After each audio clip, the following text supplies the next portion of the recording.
What's good, gamers? Welcome to another hastily recorded, half-assed, zero effort, we do not try on this channel type video.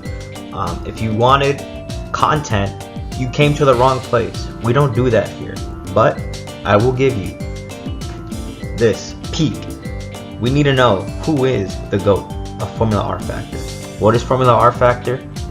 It's the racing series. I mean, keep up, man. You know, you are here for a reason, I would hope. But without further ado, let me get into the topic of this. Long story short, we need to find out who the GOAT is. There's a lot of discussion, a lot of yapping, pretty much just by me and Al, but we care enough about the subject that I decided I had to make the list, the GOAT list. We need to know who is the best. So how are we going to quantify this? Well, it's pretty simple.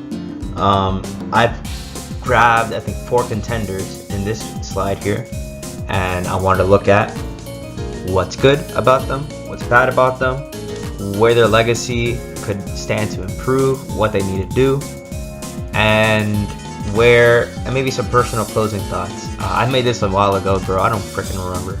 So we're just gonna wing it. We ball. Who cares? I don't. Number 1, Jackie Stewart. Holla at your boy. First off, Jackie Stewart is living his best life. He's never coming back. Okay, guys. He's not coming back. He's not. So he's only here because of legacy, and this guy has a legacy. In FRF, that legacy is of nothing. That was horrible. Horrible. And you can see here I have some of the stat leads. He does have the most wins all time still. No one has passed him yet. And he has the highest win percentage in Formula 1, despite his failed comeback, which is not canon to real life. It's only rFactor. He came back in 1977, raced with Ferrari for a year because he was still young. He was about, I think, 38 at that time, so it wasn't even a bad idea. Well, he wasn't young, I should say, but he was competitive. Like, he was, for example, Emerson Fittipaldi just turned 38 and he's going to be racing with Arrows, but he's not full-time, so it's a little iffy. And you have some older drivers have seen success, and some older drivers have wound up like Rene Arnoux, so it's really a toss-up as to how age affects you. And we have his cons are his failed comeback, because he really should have won a title. If he won a title, that's it. That was the only reason he should have ever come back. And he did have a plausible chance of winning the title in 77. But he just had horrible reliability luck. I mean, he was leading Alcazaba. I don't know how you say that even in Spanish, but Alcazaba, he was leading that race.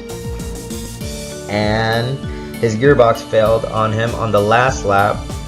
I can recall maybe one more instance where that happened, but I couldn't name the race exactly. So he came back for 1 year. It was a bad look, really bad, and he did get a win out of it, but it tanked his record. I mean, he had 25% win rate, which is absolutely incredible. And it did, no, sorry, it was 27%, because I think he actually won a little more. I don't know the exact number on that, but not the best look.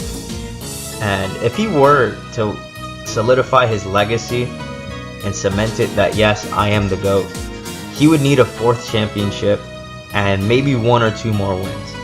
If anyone can convince this guy to come out of retirement, I'd love to see it. Next slide.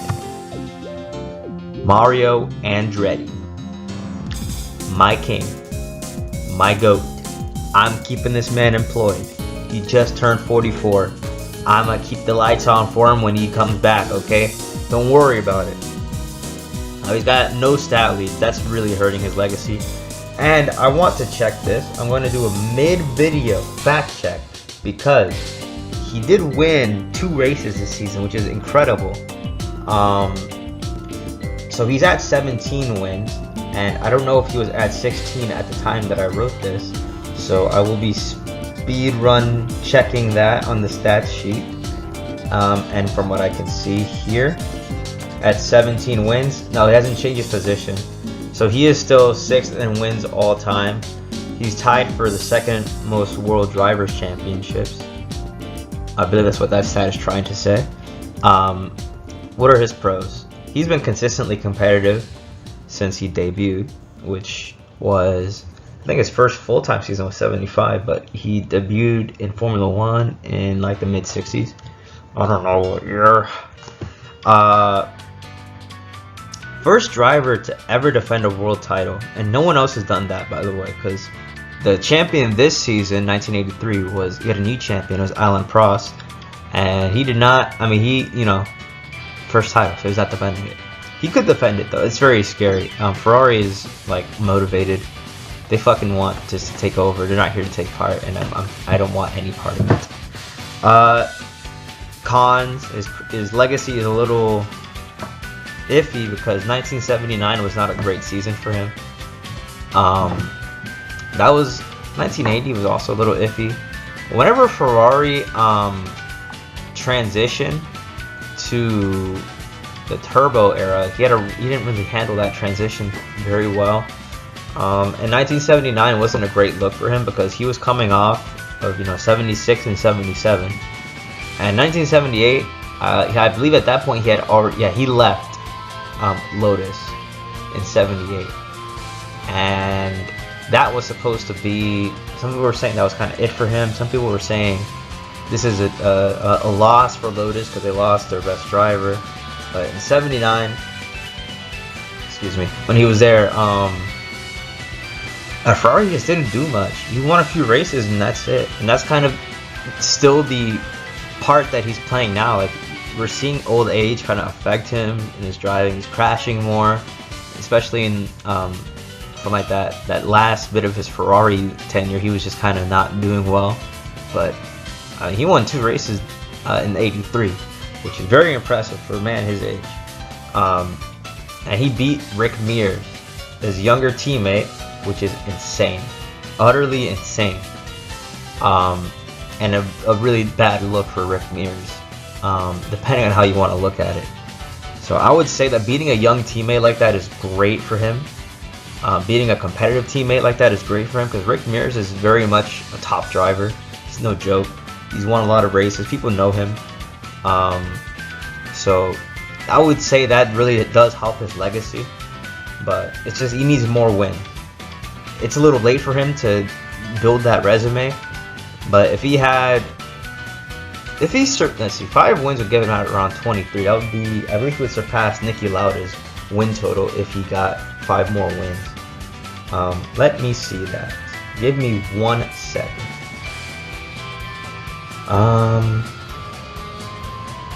Yeah, Lauda's at 22 at the moment. So if he had 5 more wins, he would have 21. So he would be right below Lauda. That would be pretty helpful for him, I can't lie. But yeah, that's Andretti's argument for the GOAT status. We'll move on next. I believe it should be Fittipaldi.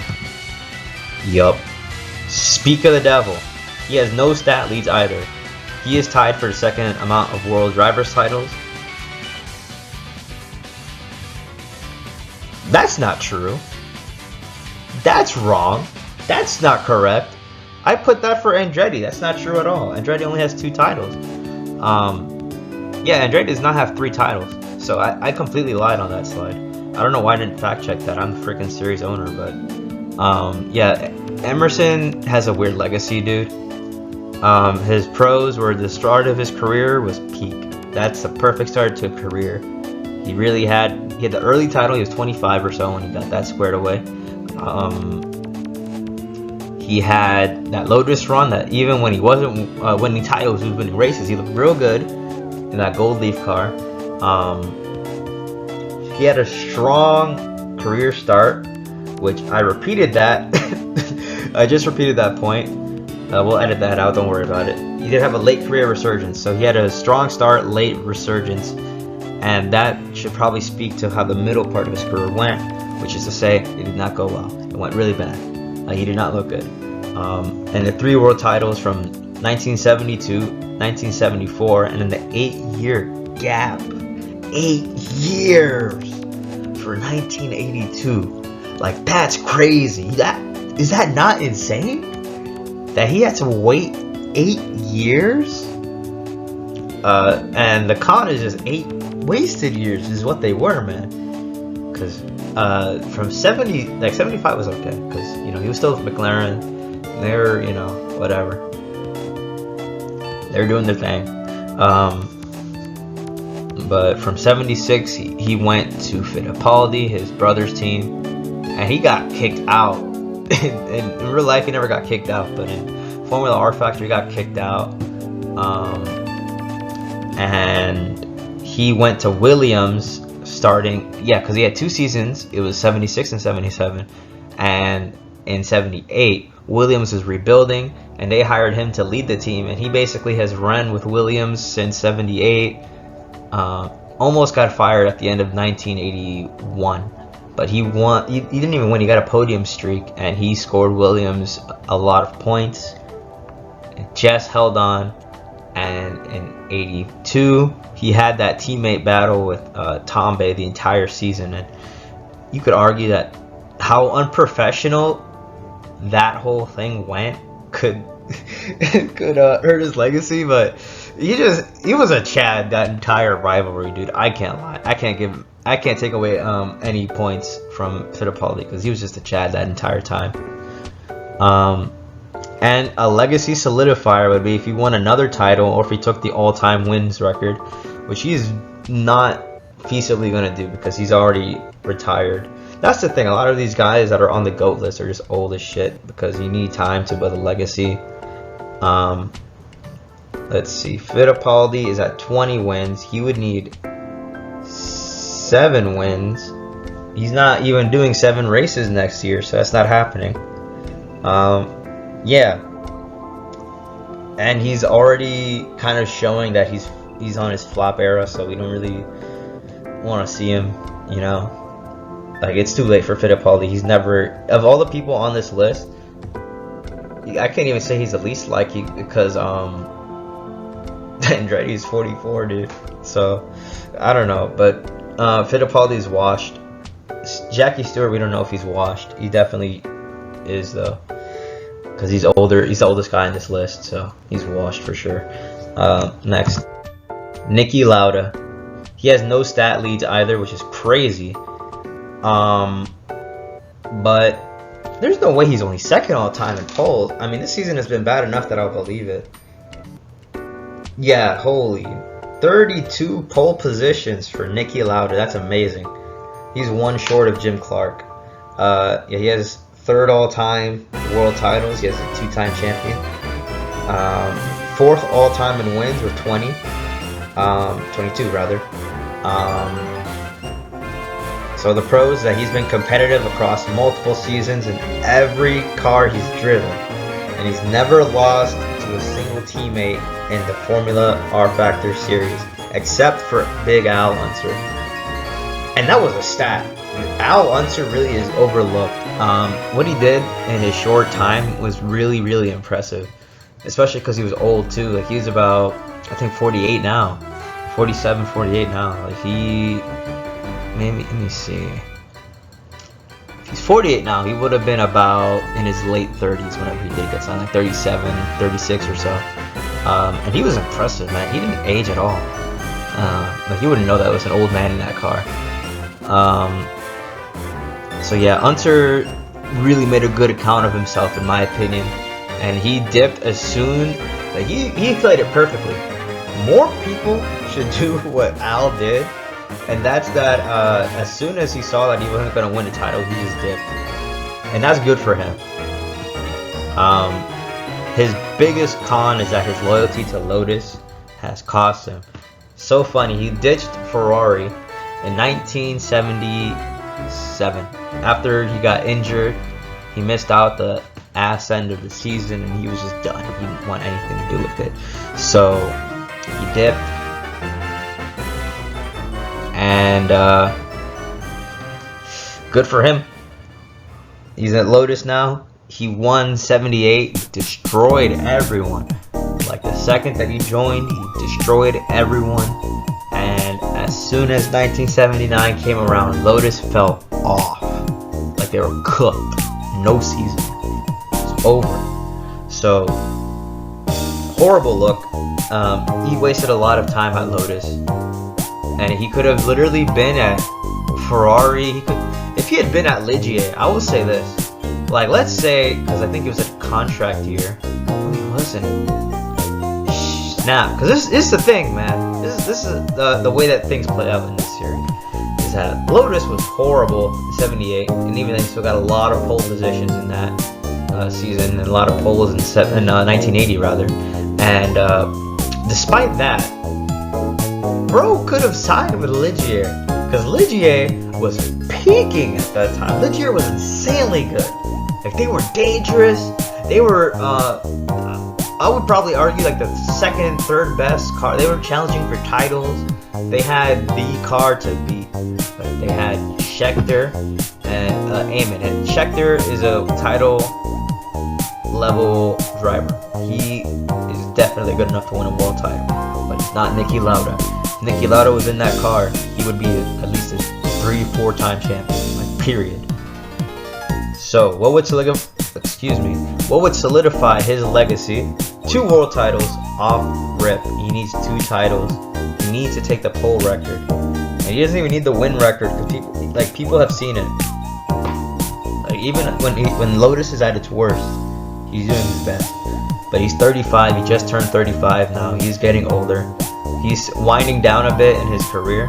So we're going to be seeing, basically, we're going to be seeing how Lauda's legacy will be defined in these last few seasons. Like, we're seeing the end of Lauda in Formula 1 very soon.